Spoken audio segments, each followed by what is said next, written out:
भगवान श्री कृष्ण जे राज्य संकल्पित प्रजा कल्याण धर्मीय दैक्य दिए সেই রাজ্যকে কে বলে পাপী রাজ্য? আমি বলি যে রাজ্যে শিশুর কাল মৃত্যু ঘটে সেই রাজ্যে তো পাপ রাজ্য করে কি বলে যেতে পারে? তার শিশুর কাল মৃত্যু ঘটেছে, তার শিশুর কাল মৃত্যু ঘটেছে। আমার স্ত্রী যে কোটি সন্তান জন্মগ্রহণ করেছে, আমার স্ত্রী যে কোটি সন্তান প্রসব করেছে, একটিও জীবিত নেই, একটিও বেঁচে নেই। এই দেখো প্রমাণ করেছি। এই অকাল মৃত্যু রাজত্ব ছেড়ে আমরা অন্য রাজ্যে চলে যাব।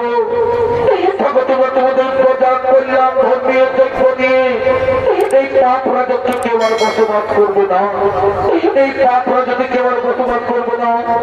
আমরা অন্য রাজ্যে চলেই যাব, আমরা অন্য রাজ্যে চলেই যাব, চলেই যাব, চলেই যাব। ব্রাহ্মণ আমি ঘূর্ণিধারী কুরুক্ষেত্র বীর বিজয়ী অর্জুন, যার ধনুক টঙ্কারে সর্বমর্ত পাতায় কম্পিত, সেই বীর অর্জুন সামনে থাকতে আমার সখাকে প্রমাণ করে তুমি রাজ্য ছেড়ে চলে যাবে, তা কখনো হতে পারে না। আমি এই যজ্ঞস্থল সবার সামনে দাঁড়িয়ে প্রতিজ্ঞা করছি, আমি এই যজ্ঞস্থল সবার সামনে দাঁড়িয়ে প্রতিজ্ঞা করছি, এবার আমি তোমার স্ত্রীর গর্ভের সন্তানকে বাঁচাবো, এবার আমি তোমার স্ত্রী গর্ভের সন্তানকে বাঁচাবো। আর যদি না পারি তাহলে অগ্নিকুণ্ডে, এই অগ্নিকুণ্ডে এই আমাদের প্রতিজ্ঞা। যাও তুমি বাড়ি ফিরে যাও, তোমার স্ত্রী যখন আবার গর্ভবতী হবে, তোমার স্ত্রী যখন আবার 10 মাস 10 দিন পূর্ণ হয়ে যাবে, তখন কি তোমায় খবর দিও, তখন কি তোমায় খবর দিও।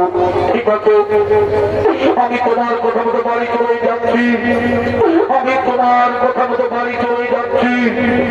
আমার স্ত্রী যখন আবার গর্ভবতী হবে, আমার স্ত্রী যখন আবার 10 মাস 10 দিন পূর্ণ হয়ে যাবে, আমি তোমায় নিশ্চয়ই খবর দেব, আমি তোমায় নিশ্চয়ই খবর দেব। আমি তোমার কথা মতো চলেই যাচ্ছি, চলেই যাচ্ছি, চলেই যাচ্ছি, চলেই যাচ্ছি।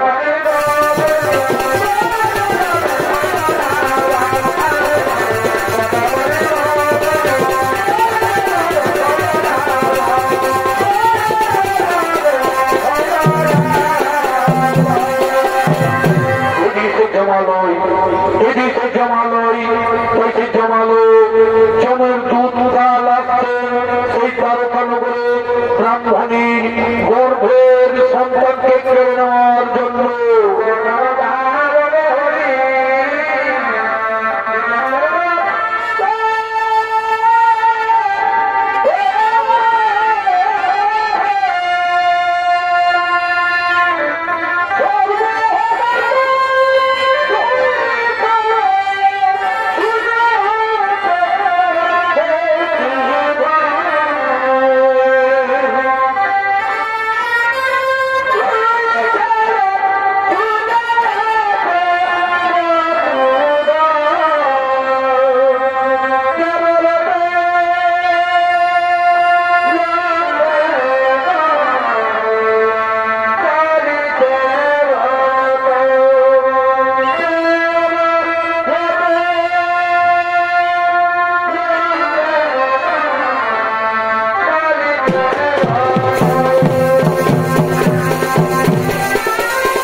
কাল চলেছেন সেই জামালে ব্রাহ্মণীর গর্ভের সন্তানকে কেড়ে নেওয়ার জন্য।